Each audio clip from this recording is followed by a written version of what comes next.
வணக்கம் மக்களே. நம்ம கார்த்திக் கதையில மார்ச் 5 என்ன நடக்க போகுது அப்படிங்கறத பத்தி தாங்க இந்த வீடியோல இப்ப நம்ம பார்க்க போறோம். சூப்பரான ஒரு ப்ரோமோ ரிலீஸ் பண்ணிருக்காங்க. இந்த ப்ரோமோ பத்தின ரிவ்யூவை வாங்க பார்க்கலாம். பொதுமக்கள் எல்லாருமே ஈஸ்வரிய பார்த்து கேக்குறாங்க, என்னம்மா நீங்க தானே நகை எடுத்துட்டு போனீங்க, இப்ப என்ன நகை இங்க இல்ல அப்படின்னு சொல்றீங்க, நகை இங்க இல்லாம எங்க போயிருக்கோம் அப்படின்னு கேக்குறாங்க. அதுக்கு ஈஸ்வரி சொல்றாங்க, இங்க பாருங்க, நகை எல்லாத்தையுமே உங்க கண்ணு முன்னாடிதான் நான் எடுத்து வச்சேன். இப்போ எங்க போனுச்சு அப்படின்னு எனக்கு கொஞ்சம் கூட ஐடியா இல்ல. தயவு செஞ்சு புரிஞ்சுக்கோங்க. சாயந்தரத்துக்குள்ள நகை எங்க இருக்கு அப்படிங்கறத கண்டுபிடிச்சு நான் உங்ககிட்ட ஒப்படைக்கிறேன். எனக்கு கொஞ்சம் மட்டும் டைம் கொடுங்க அப்படின்னு கேக்குறாங்க. அதுக்கு சிவனாண்டி சொல்றாரு, நல்லா இருக்குது போ, நகை உனக்கு வேணும் அப்படின்னு எடுத்துக்கிட்டு இப்ப என்ன கண்டுபிடிச்சு தரேன் அப்படின்னு சொல்றியா? நீ செய்யறது கொஞ்சம் கூட சரியே இல்லை ஈஸ்வரி. பொதுமக்கள் அப்பவே சொன்னாங்க, அந்த நகை எங்களுக்கு ரொம்ப உதவும், கல்யாணத்தை நடத்திக்கலாம், எங்களுக்கு உள்ள கடன் எல்லாமே தீர்ந்துக்கும், எங்களுக்கு பிரிச்சு கொடு அப்படின்னு கேட்டாங்க. ஆனா 200 பவுன் நகையையும் நீ எடுத்துக்கணும் அப்படிங்கிறதுக்காக இப்படி வீட்டுக்கு எடுத்துட்டு போயிட்டு காணும் அப்படின்னு சொல்றியா? இதை கேட்டதும் ஒருத்தர் சொல்றாரு, ஆமாமா, உங்க அம்மா இதே மாதிரிதானே 30 வருஷத்துக்கு முன்னாடி நகை எடுத்துக்கிட்டு ஒண்ணும் தெரியாது அப்படின்னு நடிச்சாங்க, இப்ப நீயும் அதே மாதிரி பண்ணிருக்கியல்ல அப்படின்னு. இதை கேட்டதும் ஈஸ்வரி செம ஷாக் ஆகுறாங்க. அப்போ ரேவதி சொல்றாங்க, என்ன பேசுறீங்க, அம்மா இந்த ஊருக்காகவும் உங்களுக்காகவும் எவ்வளவு பண்ணிருக்காங்க, அது எல்லாத்தையும் மறந்துட்டு இப்படி அம்மா மேல இவ்வளவு பெரிய பழி போடுறீங்க, நீங்க யாரும் பேசுறது கொஞ்சம் கூட சரியே இல்லை. அதுக்கு அவங்க சொல்றாங்க, இங்க பாருமா, நிறுத்து. இத்தனை வருஷத்துக்கு முன்னாடி உன் பாட்டி என்ன காரியம் பண்ணாங்களோ அதையேதான் உங்க அம்மாவும் பண்ணிருக்காங்க. 200 பவுன் நகை கொஞ்ச நஞ்சமா, 200 பவுன் நகையை எடுத்துக்கிட்டு இப்ப ஒண்ணும் தெரியாதவ மாதிரி பேசுறாங்க. இங்க பாரு, நீயும் இதுக்கு உடந்தையாதான் இருப்ப போல. இது கேட்டதும் ஈஸ்வரி சொல்றாங்க, இங்க பாருங்க, அந்த நகை எப்படி காணாம போனுச்சு அப்படின்னு எனக்கு தெரியல, தயவு செஞ்சு என்ன நம்புங்க அப்படின்னு. அதுக்கு அதிகாரிங்க சொல்றாங்க, இங்க பாருங்கம்மா, அந்த நகை எங்க இருக்குன்னு சொல்லுங்க, இல்லைன்னா உங்களை கைது பண்ற மாதிரி ஆகிரும். இதை கேட்டதும் நம்ம ஹீரோ அவங்கள பார்த்து, இங்க பாருங்க, தேவையில்லாம பேசாதீங்க, நகை காணாம போனதுக்கும் அத்தைக்கும் எந்த வித சம்மந்தமும் இல்ல, அந்த நகை எப்படி காணாம போனுச்சு அப்படின்னு இப்ப கூட அத்தைக்கு எதுவுமே தெரியல, அத்தை மேல இவ்வளவு பெரிய பழி போடாதீங்க, அத்தை ரொம்ப நல்லவங்க, இந்த நகை காணாம போனதுக்கு யாரு காரணம் அப்படிங்கிறத நான் சாயந்தரத்துக்குள்ள உங்களுக்கு நான் கண்டுபிடிச்சு சொல்றேன். எங்க வீட்டுக்குள்ள சிசிடிவி ஃபுட்டேஜ் இருக்கு, அந்த சிசிடிவி ஃபுட்டேஜை செக் பண்ணி பார்த்தா நகை எங்க யாரு எடுத்தா அப்படிங்கிறது தெரிஞ்சிடும். அப்ப வில்லி நினைக்கிறாங்க, ஏய் அதான் நான் சிசிடிவி ஃபுட்டேஜையே ஆஃப் பண்ணிட்டேன்னு, அப்புறம் எப்படிடா உனக்கு தெரியும் அப்படின்னு வில்லி நினைக்கிறாங்க. ஹீரோ நேரா அதிகாரிங்களை பார்த்து, இங்க பாருங்க சார், எனக்கு இந்த சாயந்தரம் வரைக்கும் டைம் கொடுங்க, ஒருவேளை நான் சாயந்தரத்துக்குள்ள நகையை கண்டுபிடிக்கல அப்படின்னா நீங்க நடவடிக்கை எடுக்கலாம், எனக்கு கொஞ்சம் மட்டும் டைம் கொடுங்க அப்படின்னு. இதை கேட்டதும் அதிகாரிங்க நேரா ஈஸ்வரிய பார்த்து, இங்க பாருங்கம்மா, உங்களுக்காக சாயந்தரம் வரைக்கும் டைம் கொடுக்குறோம், அதுக்குள்ளயும் அந்த நகை எங்க இருக்கு அப்படிங்கிறத நீங்க கண்டுபிடிச்சு கொடுங்க. ஈஸ்வரியும் சரிங்க சார் அப்படின்னு சொல்றாங்க. அதுக்கப்புறம் பொதுமக்கள் நேரா ஈஸ்வரிய பார்த்து, இங்க பாருங்கம்மா, ஒருவேளை நீங்க மட்டும் நகை இருக்கிறத நீங்க சொல்லல அப்படின்னா ஊர் பஞ்சாயத்தை கூட்டி எல்லாருமே சேர்ந்து நீங்க இந்த தலைவர் பொறுப்புல இருக்கிறதுக்கு தகுதி இல்லை அப்படின்னு நாங்க எல்லாருமே முடிவு பண்ற மாதிரி இருக்கும். ஈஸ்வரி சொல்றாங்க, நீங்க என்ன முடிவெடுத்தாலும் அதுக்கு நான் சரின்னு சொல்றேன் அப்படின்னு. இதை கேட்டதும் ஊர் தலைவர்களும் சரிம்மா அப்படின்ட்டு அந்த இடத்துல இருந்து கிளம்புறாங்க. ஈஸ்வரி ரொம்ப சோகத்தோட வீட்டுக்கு போறாங்க. அங்க போயிட்டு நேரா அவங்க அம்மா போட்டோ வச்சிருக்காங்கல்ல அந்த ரூமுக்கு போறாங்க. போயிட்டு, அம்மா பாத்தியாம்மா, 30 வருஷத்துக்கு முன்னாடி உன் மேல என்ன பழி விழுந்துச்சு தப்பா, அதே மாதிரி இப்ப என் மேல இந்த பதையே போட்டிருக்காங்க, எனக்கு மனசுக்கு ரொம்ப கஷ்டமா இருக்குமா, நான் அப்படி பண்ற ஆளே இல்லைன்னு நல்லாவே தெரியும் உங்களுக்கு, நீங்களும் அப்படியா பண்ற ஆளே கிடையாது, இந்த ஊருக்கு நம்ம எவ்வளவு நல்லது பண்ணாலும் நம்ம மேல எவ்வளவு பெரிய பழி போடுறாங்க பத்தியா, அம்மா என்ன நடந்தாலும் சரி என் மேல எந்த தப்பும் இல்லை அப்படிங்கறத சீக்கிரம் நிரூபிக்கணும், அதே மாதிரி நீங்களும் எந்த தப்பும் பண்ணவே இல்லை அப்படிங்கிறதையும் நிரூபிக்கணும், அம்மா எனக்கு என்ன பண்றேன்னே தெரியல அப்படின்னு ரொம்ப கவலையா இருக்காங்க. ஹீரோ நேரா வீட்டுக்கு வராரு. ரேவதி நேரா ஹீரோவை பார்த்து, பாத்தீங்களா அம்மாவுக்கு எவ்வளவு பெரிய அநியாயம் நடந்திருக்கு அப்படின்னு, எல்லாருமே சேர்ந்து அம்மாவை எப்படியாவது வந்துட்டு கீழே தள்ளிவிடணும் அப்படிங்கிறதுக்காக இப்படி ஒரு காரியத்தை பண்றாங்க. அப்ப ஹீரோ சொல்றாரு, ஆமா எனக்கு நல்லாவே தெரியுது, அத்தையை எப்படியாவது தோற்கடிக்கணும், அத்தையை எப்படியாவது மனசளவுல காயப்படுத்தணும், அத்தைக்கு உள்ள பதவியை பறிக்கணும் அப்படிங்கிறதுக்காக ஒரு சில பேர் இப்படி பண்ணிக்கிட்டு இருக்காங்க.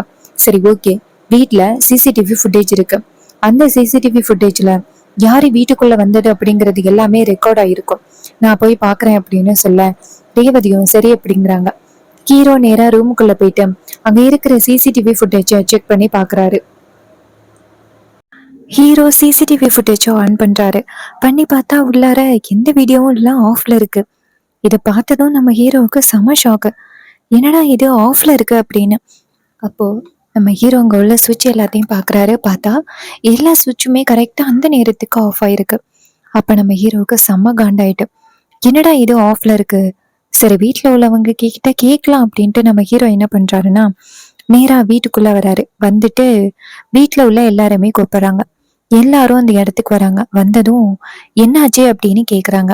அப்ப ஹீரோ சொல்றாரு, கரெக்டா அந்த நகை காணாம போன நேரத்துல சிசிடிவி ஆஃப்ல இருக்கு. ஸோ வீட்டில் உள்ளவங்களை தவிர்த்து வேற யாரும் அந்த சிசிடிவி ஃபுட்டேஜை ஆஃப் பண்ணி இருக்கிறதுக்கு வாய்ப்பே இல்லை அப்படின்னு. இது கேட்டதும் வில்லி சொல்றாங்க, ஏய் இவ்வளவு வேலையும் நீ பண்ணிட்டு எங்க வீட்டில் உள்ளவங்க மேல பழி போடலாம் அப்படின்னு பாக்குறியா? நீ தான் அந்த சிசிடிவி ஃபுட்டேஜை ஆஃப் பண்ணி நகையெல்லாம் எடுத்துட்டு அக்காவை பழி வாங்கணும் அப்படிங்கிறதுக்காக இப்படி பண்ற. அப்ப ஹீரோ சொல்றாரு, இங்க பாரு, தேவையில்லாம ஏன் மேல பழி போடாதீங்க. இன்னும் கொஞ்ச நேரத்துல இந்த சிசிடிவி ஃபுட்டேஜ யாரு ஆஃப் பண்ணது, இது எல்லாத்துக்கும் யாரு காரணம் அப்படிங்கிற ஆதாரத்தோட வரேன் அப்படின்னு. ஈஸ்வரி இதை பார்த்துட்டு வீட்டுல உள்ள சிசிடிவி ஃபுட்டேஜ ஆஃப் பண்ற அளவுக்கு யாருக்கு தைரியம் இருக்கு அப்படின்னு கேக்குறாங்க. அப்ப வில்லி சொல்றாங்க, அக்கா இது எல்லாமே அந்த டிரைவர் பையலோட வேலைக்கா. அவன்தான் நம்ம வீட்டுக்குள்ள குழப்பத்தை உண்டாக்கணும் அப்படிங்கிறதுக்காக இப்படி பண்றான். நீயும் அவன் பேசுறது எல்லாத்தையுமே கேட்டுட்டு இருக்க. ராஜா நேரா வில்லிய பார்த்து, இங்க பாரு, ஏற்கனவே இந்த வீட்டுல அதே மாதிரிதான் ஒரு விஷயம் நடந்துச்சு. அப்பயும் சிசிடிவி ஃபுட்டேஜ் ஆஃப்ல இருந்துச்சு. இப்பயும் அதே மாதிரி சிசிடிவி ஃபுட்டேஜ் ஆஃப்ல இருக்கு அப்படின்னா இதுக்கு பின்னாடி யாரோ இருக்காங்க இந்த வீட்டுக்குள்ள அப்படின்னு நல்லாவே தெரியுது. ஈஸ்வரியா பழி வாங்கணும், இந்த வீட்டுல உள்ளவங்களை அவமானப்படுத்தணும் அப்படிங்கிறதுக்காக யாரோ ஒருத்தவங்க வீட்டுக்குள்ள இருந்து இப்படி ஒரு காரியத்தை பண்ணியிருக்காங்க. வில்லி சொல்றாங்க, அப்புறம் யாரு? உங்க மாப்பிள்ளை தான் இந்த வேலையை பண்ணியிருக்காரு. அப்ப ஹீரோ சொல்றாரு, இங்க பாருங்க, இன்னும் கொஞ்ச நேரத்துல இதுக்கெல்லாம் யாரு காரணம் அப்படிங்கிற ஆதாரத்தோட நான் வீட்டுக்கு வரேன் அப்படின்னு நம்ம ஹீரோ அந்த இடத்துல இருந்து போறாரு. வில்லி இதை பார்த்துட்டு ஷாக் ஆகுறாங்க. என்னடா இது ஆதாரத்தோட வரேன் அப்படின்னு சொல்றான், என்ன பண்றது அப்படின்னு பயத்துல நிக்கிறாங்க. அப்ப நம்ம ஹீரோ அந்த இடத்துல இருந்து போறாரு. அப்ப மயில சொல்றாரு, இதுக்கு யாரு காரணமோ அவங்களுக்கு இன்னும் கொஞ்ச நேரத்துல தண்டனை கிடைக்க போகுது பாருங்க அப்படின்னு. வில்லிக்கு பயம் தாங்க முடியல. வில்லி நேரா அவங்க புருஷனுக்கு ஃபோன் பண்றாங்க. அவரு ஃபோன் அட்டன் பண்ணி சொல்லு அப்படின்னு சொல்ல, அப்ப வில்லி சொல்றாங்க, என்னங்க இன்னும் கொஞ்ச நேரத்துல நான் ரொம்ப பெரிய பிரச்சனையில மாட்ட போறேன். நான் பண்ண வேலை எல்லாமே தெரிய போகுது அப்படின்னு. இதை கேட்டதும் ரொம்பவே ஷாக் ஆகுறாங்க வில்லன். என்ன சந்திரா சொல்ற? அப்ப சந்திரா சொல்றாங்க, ஆமாங்க, டிரைவர் பைய வந்துட்டு வீட்டுல நகை காணாம போனதுக்கு யாரு காரணம் அப்படிங்கிறத இன்னும் கொஞ்ச நேரத்துல கண்டுபிடிச்சு வீட்டுக்கு வரேன் அப்படின்னு சொல்றான். இது எல்லாம் கேட்கும் பொழுது எனக்கு பயமா இருக்கு. ஒருவேளை நான் பண்ண விஷயம் அவனுக்கு தெரிஞ்சிருக்குமோ அப்படின்னு ரொம்ப பயமா இருக்கு. இப்ப எனக்கு என்ன பண்றேனே தெரியலங்க. இதை கேட்டதும் அவரு சொல்றாரு, இங்க பாரு, அவன் கண்டுபிடிக்கிறதுக்கு வாய்ப்பே இல்ல, நீ கவலைப்படாத அப்படின்னு. அதுக்கு வில்லி சொல்றாங்க, இல்லங்க, அவன் உண்மையை கண்டுபிடிச்சிருவான் அப்படின்னு பயமா இருக்கு. அக்கா காரி என்ன சும்மாவே விட மாட்டான், கண்டிப்பா என்ன இந்த வீட்டை விட்டு துரத்தி அடிச்சிருவா. இப்ப எனக்கு என்ன பண்றேனே தெரியல அப்படின்னு. இதை கேட்டதும் அவரு சொல்றாரு, தைரியமா இரு, நான் பாத்துக்கிறேன் அப்படின்னு அவரு தைரியம் சொல்றாரு. வில்லியும் சரி அப்படின்னு சொல்றாங்க. நம்ம ஹீரோ நேரா அந்த ஆபீஸ்க்கு போறாங்க. அங்க போயிட்டு, இங்க பாருங்க, உங்ககிட்ட நான் ஆல்ரெடி சொல்லியிருந்தேன், வீட்டுல அடிக்கடி சிசிடிவி ஃபுட்டேஜ் ஸ்டாப் ஆகுது.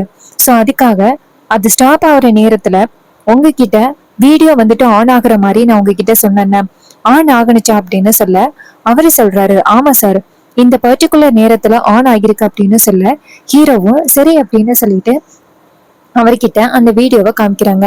அவரு அந்த வீடியோ வந்து பாக்குறாரு. அப்ப அவரு பார்த்துட்டு ஹீரோ கிட்ட, சார் இந்த டயத்துல இந்த வீடியோ ஆன் ஆகிருக்கு பாருங்க அப்படின்னு சொல்ல நம்ம ஹீரோ அந்த வீடியோவை பாக்குறாரு. பார்த்ததும் நம்ம ஹீரோவுக்கு செம்ம ஷாக்கிங்கா இருக்கு.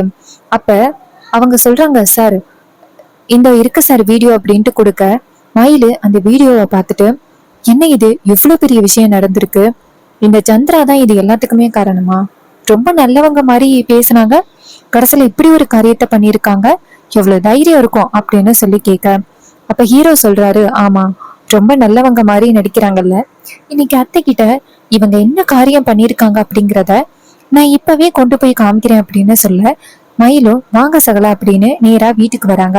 அப்போ நேரா வீட்டுக்கு வந்ததும் வில்லி சரியான பயத்துல இருக்காங்க.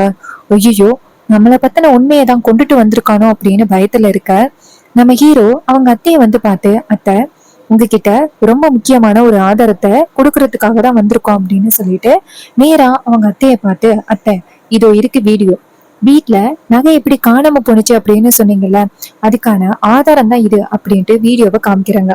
அதுல ஈஸ்வரி பாக்குறாங்க. வில்லி வீட்டுக்குள்ள வந்துட்டு சிசிடிவியை ஆஃப் பண்ணிட்டு நேரா நகை ரூமுக்கு போயிட்டு பைக்குள்ள நகையெல்லாம் எடுத்து வைக்கிறது அப்படியே ரெக்கார்டடா இருக்கு. இது எல்லாம் பார்த்ததும் செம ஷாக் ஆகுறாங்க ஈஸ்வரி. அப்ப ஹீரோ சொல்றாரு, அத்தை இந்த வீட்டுக்குள்ளே இருந்து உங்களுக்கு அவ்வளவு பெரிய துரோகத்தை பண்ணிருக்காங்க, அவங்களுக்கு நீங்க என்ன பண்ணலாம் அப்படின்னு முடிவு பண்ணிருக்கீங்க.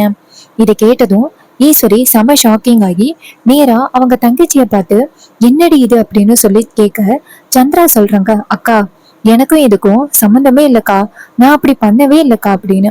அதுக்கு ஈஸ்வரி கேக்குறாங்க, நீதான் இந்த நகை எடுத்திருக்க அப்படிங்கிறது இந்த வீடியோல அப்பட்டமா தெரியுது, ஆனா நான் ஒண்ணும் பண்ணல அப்படின்னு சொல்ற. உன் மேல நான் எவ்வளவு நம்பிக்கை வச்சிருந்தேன், எனக்கு நீ இவ்வளவு பெரிய துரோகத்தை பண்ணிட்டே அப்படின்னு சொல்லி கேட்க அதுக்கு வில்லி சம பயத்துல நிக்கிறாங்க.